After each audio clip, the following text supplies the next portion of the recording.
says geometry's lesson 19, which is about special parallelograms. So special parallelograms are just like specific cases of parallelograms. So it's like rectangles and rhombuses and squares, and just kind of like what makes them be those objects, like be rectangles and be squares and so on. Okay, so 19.1 is rectangles, and before I get started, this is just mostly like theorem and definition heavy. There is just one proof that we're gonna do, so it would be a good day to like print it if you have a printer, because it is just more so like kind of writing. Okay, so lesson 19.1 is rectangles. One special parallelogram is a rectangle. Okay, so a rectangle is a parallelogram with four right angles. So if you have a parallelogram that happens to have four right angles, then it is a rectangle. Um, because all rectangles are parallelograms, they inherit the properties of parallelograms. So rectangles, said that weird, rectangles inherit the following properties of parallelograms. So opposite sides are parallel, opposite sides are congruent, the diagonals bisect each other, opposite angles are congruent, and consecutive interior angles are supplementary. So, like if we look at the opposite sides, for example, AB and DC, those sides are parallel. They're also congruent. They have this like same length. The diagonals bisect each other. That's the third bullet. So remember the diagonals go from like corner to corner. So they bisect each other. They cut each other into two congruent halves. Let's see, the fourth one, the opposite angles are congruent. So like angle A and angle C, angle B and angle D. Those pairs are congruent. Technically, they're all congruent if they have four right angles, but besides the point. And then the last one is that consecutive interior angles are supplementary. So consecutive interior would be angles that are like next to each other. So for example, A and B would be consecutive angles, and supplementary means that they add up to 180 degrees. So 90 plus 90, two right angles, is 180 degrees, and that goes for any two like pairs of consecutive angles. Okay, so moving down to the theorems, there's like three theorems that have to do with rectangles here. So fortunately, these are all ones that don't have names either. Those are the worst. Okay, so sorry, I digress. Okay, so the first theorem is, so right here, if a parallelogram is a rectangle, then its diagonals are congruent. So at the picture on the right, it shows two diagonals, the two red lines. If it's a rectangle, or if the parallelogram is a rectangle, then the diagonals are congruent. So not that they just like bisect each other where they cut each other into two congruent halves, but the whole diagonal is congruent to the other whole diagonal. Okay, so the kind of like math syntax way of writing it, parallelogram ABCD is a rectangle, then AC is congruent to BD. So again, like the whole diagonal. So AC is congruent to BD. Okay, and then theorem number 2. So down here, if a parallelogram has two congruent diagonals, then it's a rectangle. This is just the converse of the first theorem. So if you want to make a note of that, do so. So this is the converse of the first theorem that we talked about, which just like a nice little review of converse, it's when the hypothesis and the conclusion switch. So like a lot of theorems are if blank, then blank. So for the first theorem, the hypothesis was it being a rectangle. The like remember hypothesis is P, and then the diagonals, then its diagonals are congruent. That was the conclusion. So diagonals are congruent. That's our Q, our conclusion. If you weren't with us at the very beginning here, P is what is used in geometry for the hypothesis. And then Q is the letter that's used for the conclusion. And then between the first theorem and the second theorem being the converse, it just switches the order of the hypothesis and the conclusion. So it says instead of if a parallelogram is a rectangle, it's if a parallelogram has two congruent diagonals. So the conclusion goes up there, Q, and then it finishes off with the original hypothesis, then it is a rectangle. So like can see like so much of the theorem is exactly the same. If a parallelogram, if a parallelogram, it's just here, the like rectangle was the kind of the starting place. It was the hypothesis. Over here it got finished, or like it ended up being the conclusion. In the first theorem, our diagonals being congruent was the conclusion, whereas in the converse, it got switched to kind of like the beginning, like where the hypothesis would normally be. Okay, I think that's probably somewhere around like lesson 4 if you wanted to go back and to review that as well. Okay, I'm gonna erase all this craziness. There's one more theorem with rectangles, so over here in the bottom right. So if a parallelogram has one right angle, then it's a rectangle. So if a parallelogram has one right angle, then it's a rectangle. So no matter what, if you have a parallelogram and there's one right angle, the rest of them have to end up being like all right angles as well. There's no other way to get that to work while also being a parallelogram where you have two pairs of parallel sides. So just the last little theorem there. Okay, moving down to rhombuses and squares. So 19.2, starting up here. The next special parallelogram is a rhombus. So a rhombus is a quadrilateral, which quadrilateral is just a four-sided polygon. So rhombus is a quadrilateral with four congruent sides. So think like a square, but it doesn't have to have right angles. So in a rhombus, in the picture on the graphic on the right, AB is equal to BC is equal to CD is equal to DA. That's just saying that all four segments are all congruent, or not equal, but sorry, I think I said equal, but I meant to say congruent. All four segments, all four sides of the rhombus are congruent to each other. So AB is congruent to BC, is congruent to CD, is congruent to DA. Okay, and then one more time if you're like, isn't that a square? A rhombus just is like all four sides the same, but it doesn't have to have a right angle in every corner. A square does. Okay, the next line of rhombus has all the properties of a parallelogram and also the following three theorems. So when it says like all the properties, it's referring to like all these same properties up here that rectangles had. So that's why they're called like special parallelograms. They're like parallelograms and then some. Like they are parallelograms, but they also have special like additional kind of properties. Okay, so these three theorems. So first one, a quadrilateral is a rhombus if and only if the diagonals are perpendicular bisectors of each other. So let's draw those. So diagonals, it's kind of crooked. The diagonals, so BD and CD, those look like they would be, I don't think I drew it very well, but those look like they would be perpendicular bisectors, and they are. So for every rhombus, every parallelogram that has four congruent sides, so a rhombus, the diagonals will be perpendicular bisectors of each other. So not even that they'll just cut each other like into two congruent halves. Perpendicular means they'll cross at a 90-degree angle. Okay, and then the second theorem, a quadrilateral is a rhombus if and only if both diagonals bisect opposite angles. So bisect the angles means like cuts the angles in half. So like, let's say, for example,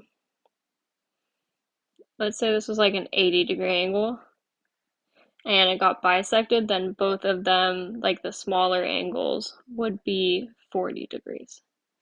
So if like the original corner was 80 and it got bisected, then they would both be two congruent halves. So it would both be 40. So that's what that second theorem is saying. And then the third one, if one diagonal in a parallelogram bisects opposite angles, then the parallelogram is a rhombus. So if one, let's see, let's draw on here. I think it's easiest to make sense of it that way.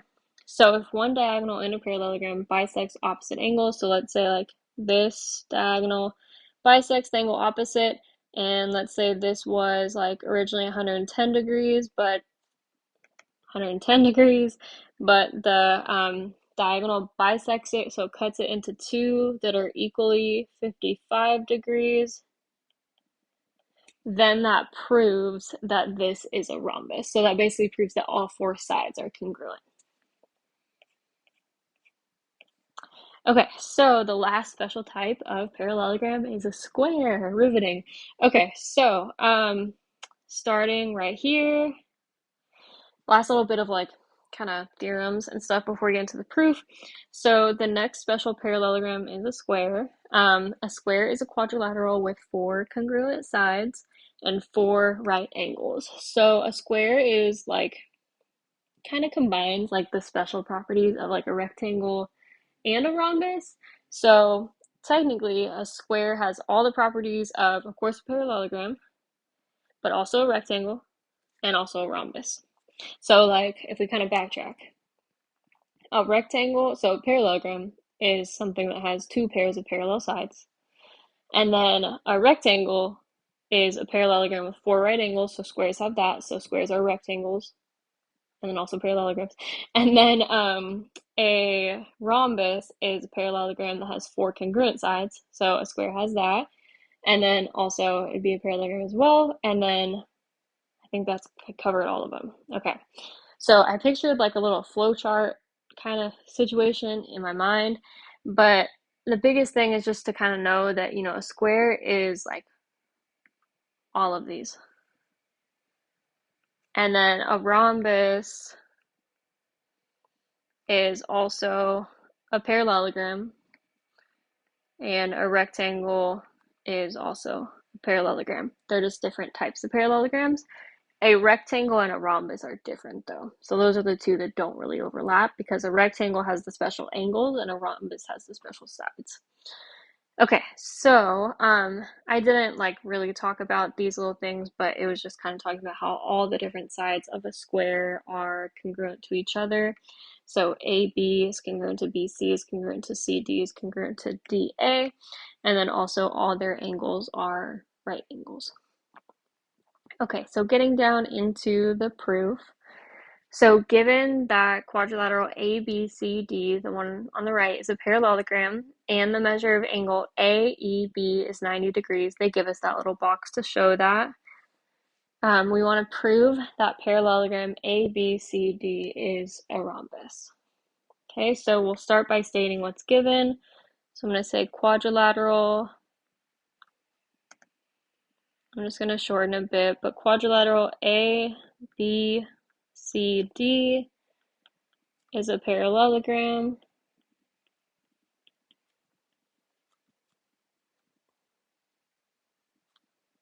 I don't know why I stared really hard at the word parallel for a second. I thought it was wrong, but is a parallelogram, and then also that the measure of angle AEB is 90 degrees, and of course that's given to us for a reason. Okay, and then the next thing that we can state is, so kind of going back to one of like, I guess, the older theorems. So we know that like for parallelograms in general, not even special parallelograms, but for all parallelograms, their diagonals bisect each other. I think that was in, we talked about, I believe, in lesson 18. So the diagonals, so like AC and BD, they bisect each other, so they cut each other into two congruent halves. So that means that AE and EC are congruent, and then BE and ED are congruent to each other as well. And that's for all parallelograms, not just like, I guess, special ones, but for all of them. Okay, so that's what we're going to state for number 2. So we can say segment AE is congruent to, I'm going to write that a little bit bigger actually. Segment AE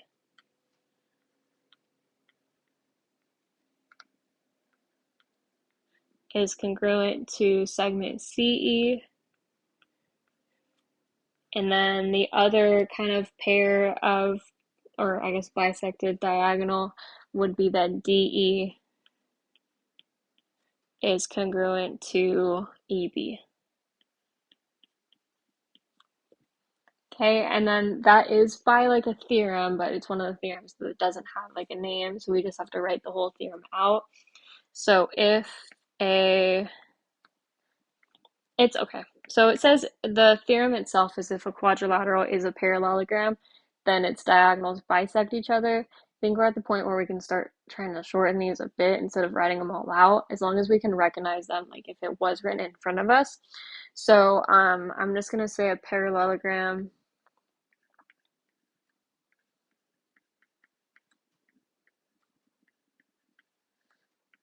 So the diagonals bisect each other.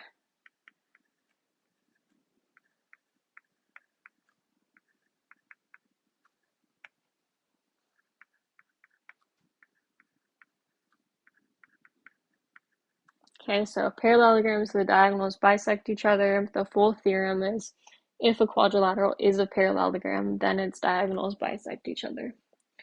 And then for 3, we can incorporate the other piece of given information, which is that the measure of angle AEB is 90 degrees. So if that angle is 90 degrees, that means that the two lines that cross to create that angle are perpendicular. So the two lines that cross to create that angle are two segments were AC and BD, so we can say segment AC and segment BD are perpendicular segments. And perpendicular, there's like a symbol for it. It's a kind of like upside down T. So are perpendicular segments. Okay, and if we figure that out, because like, perpendicular segments like are two lines that cross each other to create a right angle, that's the definition. Like that was pretty much just the definition of perpendicular lines. So for a reason, we can say definition of perpendicular lines, because that's how we know that they were perpendicular segments, because they intersected at a right angle. And then now we can kind of go back, and I'm just going to read through one of the like rhombus theorems again, just to kind of refresh. So we have, okay, before we go up, we have two like diagonals that are bisecting each other, and they're not only bisecting each other, but they're crossing in a like 90-degree angle. So if we go back up to those theorems, all the theorems for the rhombuses were right here as the 3 bullet points. There's one specifically about perpendicular bisectors. It looks like it's the first one. So a quadrilateral is a rhombus if and only if the diagonals are perpendicular bisectors of each other, and that's what we have. So we have two bisectors, they're crossing in a right angle, so they're perpendicular bisectors. So that's enough to use that theorem to say that quadrilateral ABCD is a rhombus. So we can say quadrilateral ABCD is a rhombus. And remember, like, our ultimate goal is for our last statement to just say basically whatever we're trying to prove. So parallelogram or quadrilateral ABCD is a rhombus. And then our reason is that theorem that we kind of just scrolled up and read. If you want to shorten it a bit, you can. But it's a quadrilateral is a rhombus.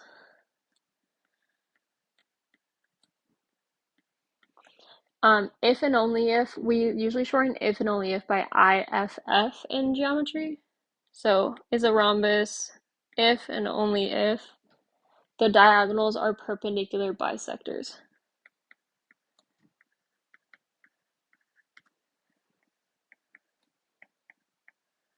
I'm just going to use the symbol for perpendicular, so perpendicular bisectors. Okay, so sorry, so definition heavy. Sometimes geometry is like that, but just make sure if you didn't write them down that you're kind of, even if it's just like creating a Google Doc and you're like copying and pasting every new theorem that you see, like that's totally fine. But just know that you do kind of want to keep a list going of every new one so you have something to refer back to and see them all in one place.